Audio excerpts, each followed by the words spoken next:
Welcome to अक्षांश classes. तो हम डिस्कस कर रहे थे class 11th chemistry chapter number 1 some basic concept of chemistry. तो देखिए आज का हमारा टॉपिक है कंसंट्रेशन ऑफ सॉल्यूशन, कि जो सॉल्यूशन हम बनाते हैं उसकी कंसंट्रेशन को कैसे चेक किया जाता है। तो देखो फर्स्ट है मास परसेंट।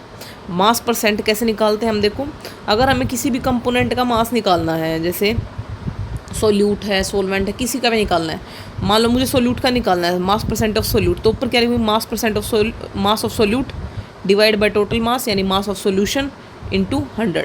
जैसे हम करते हैं ना obtain marks by total marks into 100, बिल्कुल सेम है मास परसेंट में, ऐसे ही निकालते हैं हम इसको। अच्छा, इसका सिंपल सा न्यूमेरिकल दे रखा है एक। उसके बाद सेकंड आता है मोल फ्रैक्शन। मोल फ्रैक्शन के लिए पहले हमें निकालना आना चाहिए मोल्स कैसे निकलते हैं। मोल्स को हम एन से रिप्रेजेंट करते हैं।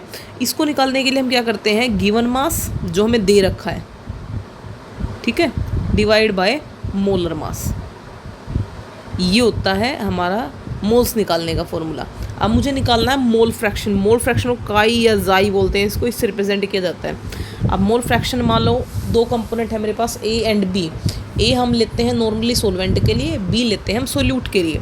अब देखो अगर मुझे मोल फ्रैक्शन ए का निकालना है तो कैसे निकालूंगी, ऊपर लिखूंगी नंबर ऑफ मोल्स ऑफ ए, यानी इस फॉर्मूले से जो नंबर ऑफ मोल्स आएंगे वो, divide by total number of moles. Total में क्या आएगा, सोल्यूट प्लस सोलवेंट। ऊपर लिखेंगे number of moles of A divide by number of moles of A plus number of moles of B. ऐसे ही अगर मोल फ्रैक्शन बी के लिए निकालना है तो number of moles of B divide by number of moles of A plus B. इस तरह से हम इसको निकाल सकते हैं। उसके बाद देखो थर्ड आता है हमारा मोलैरिटी। अब ये देखो ये इंपॉर्टेंट है मोलैरिटी, अभी जो ये मोल फ्रैक्शन था ये भी बहुत इंपॉर्टेंट है, मोलैरिटी, ये सारे इंपॉर्टेंट है। अब मोलैरिटी क्या है, देखो मोलैरिटी को रिप्रेजेंट किया जाता है कैपिटल एम से, ठीक है। अभी मोल फ्रैक्शन था उसको काई या जाई बोलते हैं, उसको इससे रिप्रेजेंट करते हैं। अब जो मोलैरिटी आया है उसको रिप्रेजेंट करते हैं कैपिटल एम से। अब ये होता क्या है, number of moles of solute per litre volume of the solution, ठीक है। अब ऊपर तो वही लेंगे, नंबर ऑफ मोल्स कैसे निकालेंगे, given mass by molar mass divide by volume of solution in litre. अब इसका डायरेक्ट फॉर्मूला लिखना है तो मैं कैसे लिखूंगी, m is equal to number of moles कैसे निकालेंगे, गिवन मास यानी W2 डिवाइड बाय M2, या WBM भी लिख सकते हो। अब देखो ऐसा तो होता नहीं है कि हम लैब में जो सॉल्यूशन बनाते हैं वो इतना ज़्यादा बनाया जाए कि उसे लीटर में मेज़र किया जाए, हम उसे मिली लीटर में लेते हैं। तो उसको लीटर में चेंज करने के लिए हम क्या करेंगे, 1000 से डिवाइड, 1000 डिवाइड बाय वॉल्यूम। तो ये फॉर्मूला है हमारा मोलैरिटी का, ठीक है।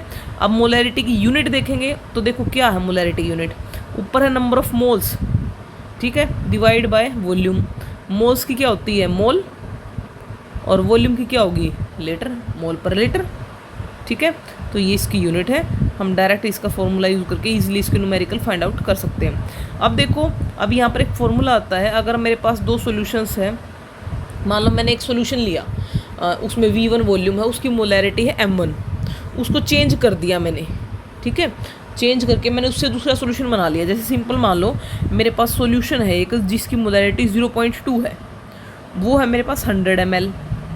अब मुझे उसको चेंज करना है 200 ml में, ठीक है, और तो उसकी जो मोलैरिटी है उसकी क्या होगी वो फाइंड आउट करना। उसके लिए फॉर्मूला क्या होता है, M1V1 is equal to M2V2, यानी अगर जो सॉल्यूशन है उसकी मोलैरिटी को अगर वॉल्यूम से मल्टीप्लाई कर दोगे सेम सॉल्यूशन की मोलैरिटी को, तो वो उसके इक्वल आ जाएगा, अगर सोल्यूट हमारा इक्वल है तो, ठीक है। अब देखो यहाँ से हम इजीली फाइंड आउट कर सकते हैं V2 की वैल्यू, V2 की दे रखी M2 की वैल्यू फाइंड आउट कर सकते हैं, 0.2 इंटू 100 डिवाइड बाई 200, ईजिली कर देंगे हम इसको, हो जाएगा। आई होप ईजिली कर लोगे आप इसको, सिर्फ ज़्यादा इसमें है नहीं ऐसा कुछ। मोलैरिटी क्या, number of moles of solute per litre volume of the solution per litre volume of the solution, या फॉर्मूला क्या है W2 by M2 into 1000 by V, unit होती है इसकी मोल पर लीटर, ठीक है। उसके बाद इसका फॉर्मूला याद रखना, M1V1 is equal to M2V2, clear है। अब देखो इसका भी न्यूमेरिकल दे रखा है, सिंपल सा है, मोलैरिटी फाइंड आउट करनी है। उसके बाद आता है मोलैलिटी। मोलैरिटी और मोलैलिटी अलग अलग चीज़ें हैं।